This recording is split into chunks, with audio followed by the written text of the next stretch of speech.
I was actually raised Southern Baptist, but while there are many reasons why I would still go to hell anyways, I was supposed to be baptized, but the devil got in the way, and it came in the form of a boy named Ryan McAdams. I went to a private Christian school, a class of about 10 kids in the basement of a church, which is just a step above homeschooling because at least then there are witnesses. That didn't stop all of us from growing up with some sort of problems. You look any of us up on Facebook, you find stuff like addicted to drugs, unemployed, transgender, and that's just me. But Ryan McAdams is off the grid, okay? I am not unconvinced that he was just a child actor that they paid to make the rest of us Christian kids all look bad. He memorized Bible verses. He drew stigmata on his palms with crayon. The teachers and parents alike were both convinced that he was the second coming, and the rest of us students wanted him crucified accordingly. Our saving grace?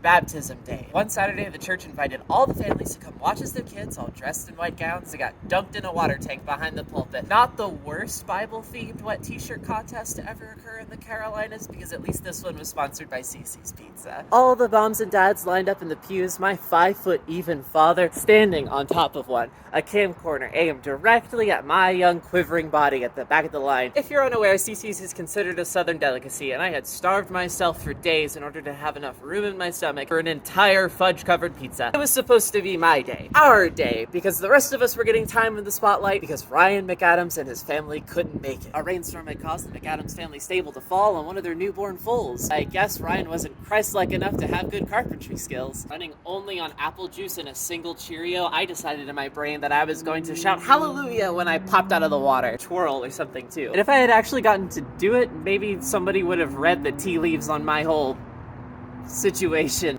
But instead, the moment my foot hits those steps, the doors, the front of the church, start to part. Lightning striking every single camera and eye turns to the back of the church to look as Ryan McAdams is pushing the double doors apart. Like it's the beginning of a fucking Dark Souls game.